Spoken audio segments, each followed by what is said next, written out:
Hello, Sharpen Blade here. Today we are taking a look at the TwoSun TS76-G10.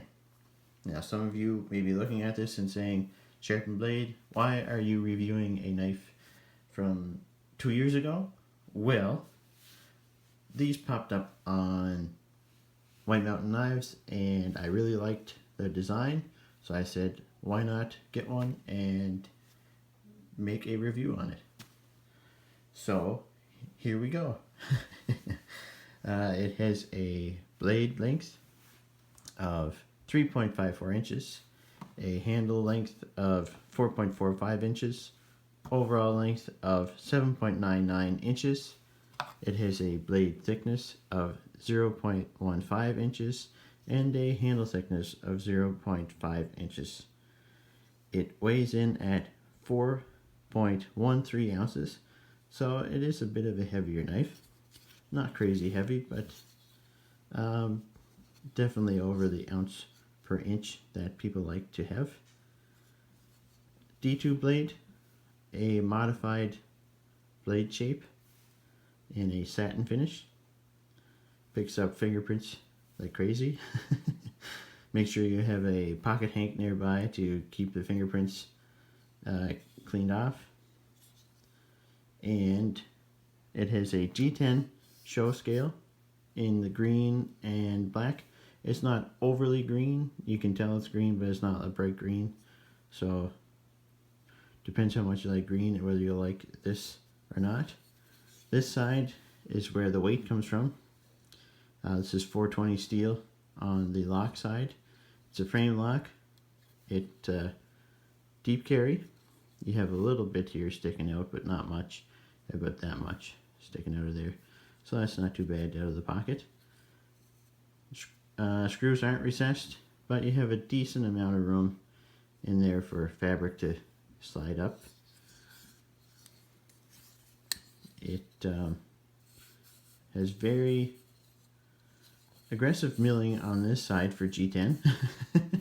Not so much on here. It's a little bit more rounded off on the titanium side, but it's fairly aggressive.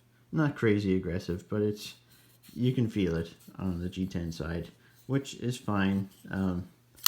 It's good for holding the knife. You definitely have a good grip on it when you use it. Although, like it doesn't, the pocket clip, you can't switch it to the left-hand side, which is good because this would probably destroy your pocket. It's where it's more aggressive than the titanium. This is a $50 knife. This is not titanium. Remember that Sharpen Blade. Anyways, yeah. So since the steel is a little bit more rounded, it doesn't destroy your pocket that as much as it would if this was the G10 was on both sides. So that's a benefit.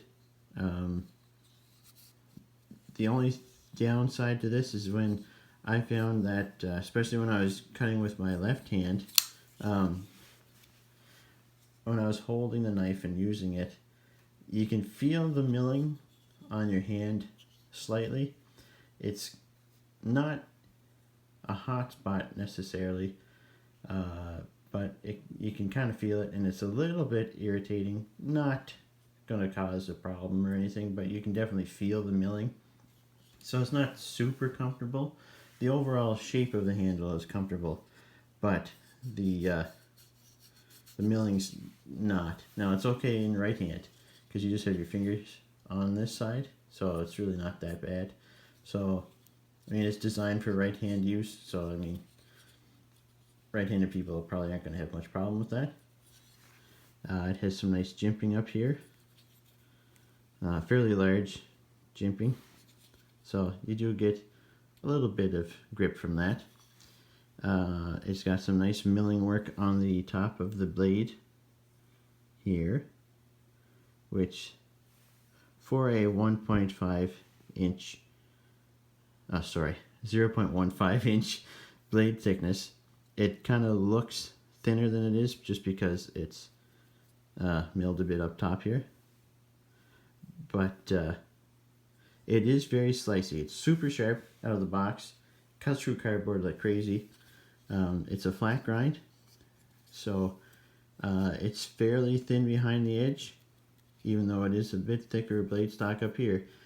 It's pretty much a full flat grind, and it makes it fairly thin, so it is nice and slicey. So that's good. It does make a good work knife.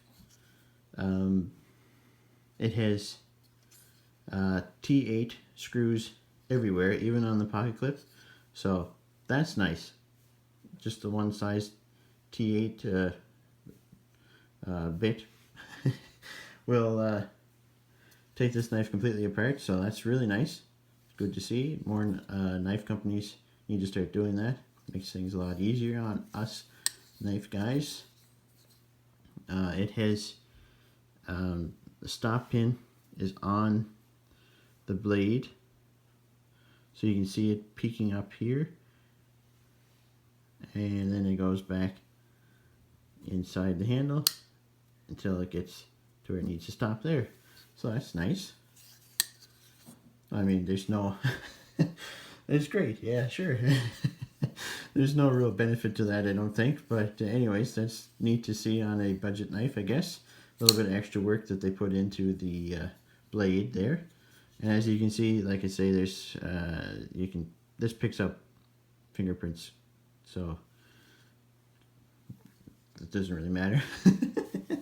But that's just something to point out. Let's see now. Check my notes. So, like I say, good design. That's what caught my eye right off the bat. It is comfy in hand, other than the fact you can feel the milling. The action. Now, the action is interesting. So, it has a nice action.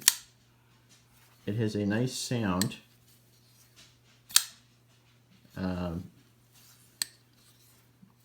I always like sounds in knives, so I find that's a nice metallic clicking sound. I do think that the detent is just slightly soft. It could be a little bit of a stronger detent, and it would really make this thing snappy. But I mean, it's all right for what it is. But it could be just a little bit better. But it is fairly drop shutty. It is on ceramic ball bearings, I'm sure. Let's see if I've... No, I couldn't find that out, but I didn't bother taking the knife apart. Probably should have, but it is very smooth. Let's see if we can see in there. Yeah, it's on ball bearings. So yeah, so it is a nice smooth action. It just could be, the detent could be a little bit better. I don't like taking my knives apart unless I absolutely have to, just because I don't, if it has a good action, I don't see the reason to take a knife apart unless I'm using it a lot and a bunch of crud gets inside it, I need to clean it. The other thing I found nice was the pocket clip is slightly on this part of the lock side, so you're not going to put unwanted pressure on the pocket clip and make the detent too strong to make this not open properly. So that's nice. They had kept that in mind. They kept it mostly off of the lock bar, so that's a nice, at least they put that thought into it. However, I find the pocket clip to be slightly too shiny for the knife. It would have looked nice in a stonewash finish, I think, because that is pretty shiny. Just a little nitpick. It does match like the rest of the hardware, so I can see why they did that, but I don't know. It just kind of looks a little cheap to me. Again, it's a $50 USD knife, but I think that would have just made it look a little bit nicer having a stonewash clip. And